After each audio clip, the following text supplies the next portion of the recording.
Menteri Keuangan melaporkan sampai akhir September 2025 APBN mengalami defisit. Hal ini terjadi lantaran realisasi belanja negara yang lebih besar dibanding penerimaan negara yang masuk.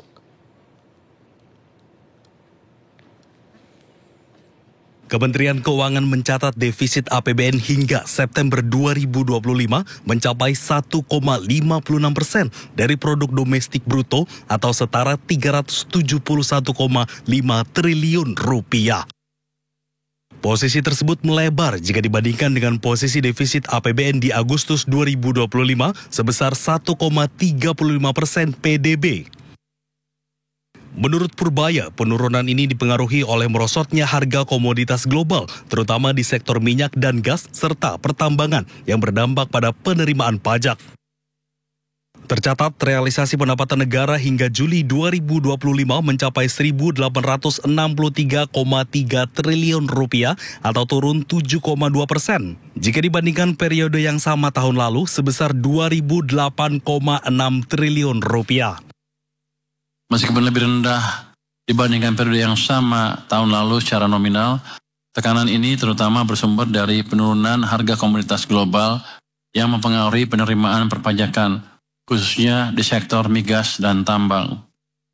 Sementara itu, realisasi belanja negara juga mengalami penurunan dari 2.251,8 triliun rupiah menjadi 2.234,8 triliun rupiah per Juli 2025. Dengan kondisi tersebut, keseimbangan Premier mencapai 18 triliun rupiah.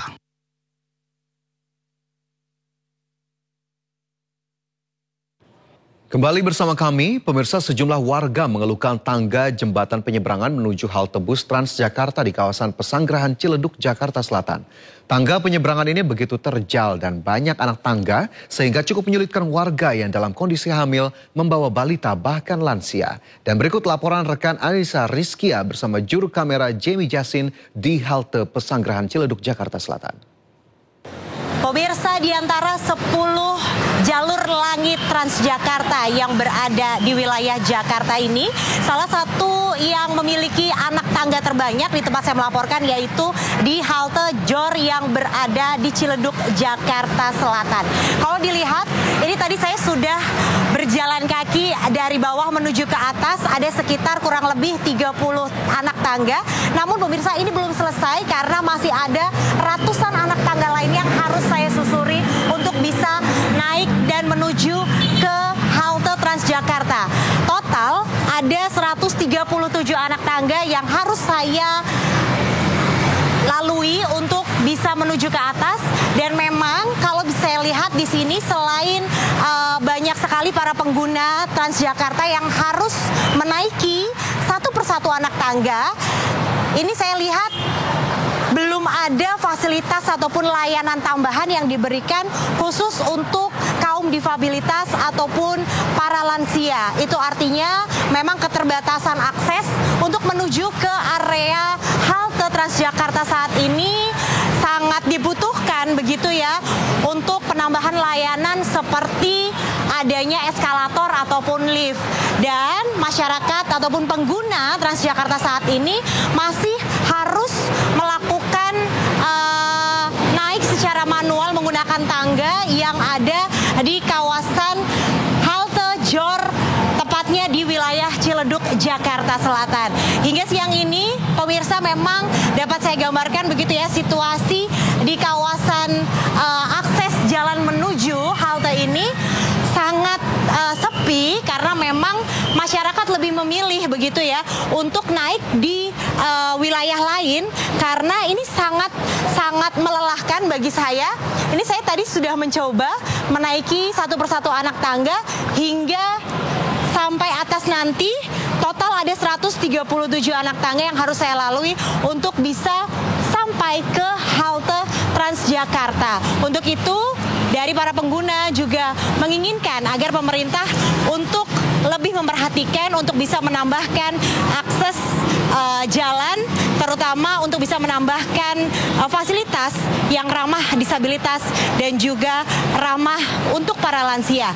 Dari Jakarta Selatan, Anissa Rizkia, Jamie Jasin, iNews melaporkan untuk Anda. Ya, pemirsa, ekonomi sulit, warga memilih menahan belanja. Setahun 2 tahun ekonomi tak kunjung membaik, pusat belanja pun akhirnya kena imbasnya.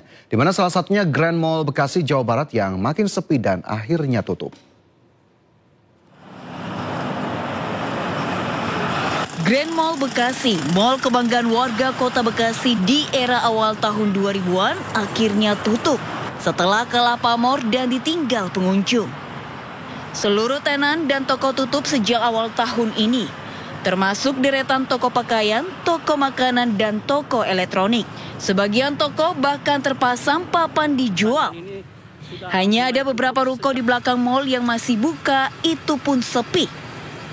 Tampak terlihat di sebelah yang kami laporkan ini, di mana sejumlah tenan-tenan pun mulai tutup, tak ada lagi aktivitas di dalam pusat perbelanjaan di kota Bekasi ini. Akibat mall ditutup, ribuan orang yang selama ini menggantungkan hidup dari mall kehilangan pekerjaan dan pendapatan. Seperti para penjaga toko hingga tukang becak di sekitar mall.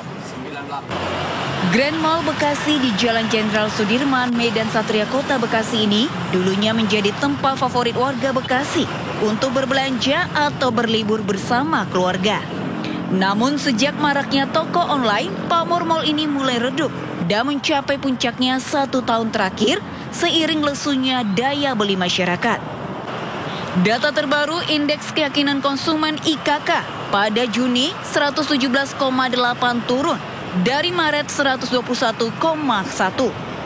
Angka ini mencerminkan pesimisme masyarakat dan lebih memilih menahan belanja. Dari Bekasi, Jawa Barat, Rahmat Hidayat, iNews melaporkan. Kembali bersama kami di Sindo Siang, pemirsa, seorang anggota Dewan yang terhormat kembali membuat sensasi hingga viral. Seorang anggota DPRD Gorontalo Utara terekam amatir saat mencibir aspirasi massa yang menggelar aksi di kantor DPRD.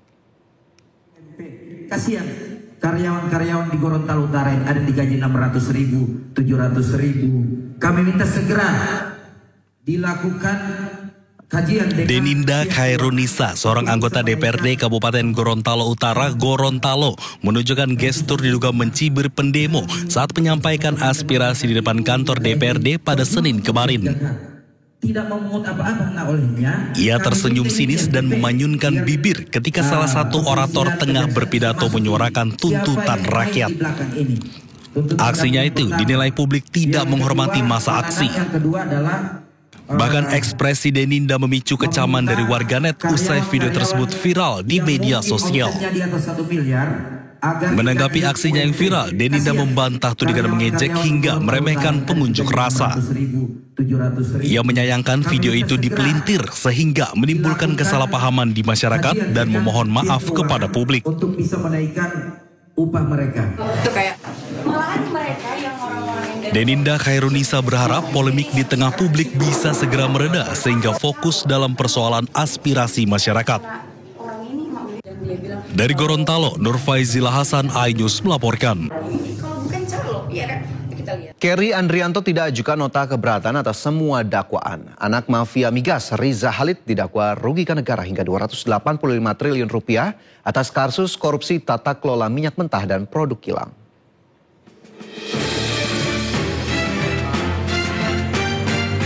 Sidang kasus dugaan korupsi tata kelola minyak mentah dan produk kilang terus berlanjut. 5 tersangka dihadirkan di PN Jakarta Pusat, salah satunya Kerry Andrianto Riza, anak dari mafia migas kelas kakap Riza Khalid. Bersama 3 tersangka lainnya, Kerry didakwa merugikan negara hingga 285 triliun rupiah. Dalam persidangan, Kerry Andrianto tidak mengajukan eksepsi atau nota keberatan atas semua dakwaan. Jadi dari 5 terdakwa hanya Pak Agus dan Pak Yogi yang mengajukan eksepsi. Selebihnya tidak mengajukan eksepsi. Menurut kuasa hukum Kerry, keputusan tidak mengajukan eksepsi agar proses persidangan berjalan cepat. Dalam kasus korupsi tata kelola minyak mentah dan produk kilang, Kerry Andrianto Riza didakwa memperkaya diri hingga 3,07 triliun rupiah. 18 orang ditetapkan sebagai tersangka, salah satunya ayah Kerry, Riza Khalid, yang hingga kini masih buron. Tim Liputan iNews melaporkan.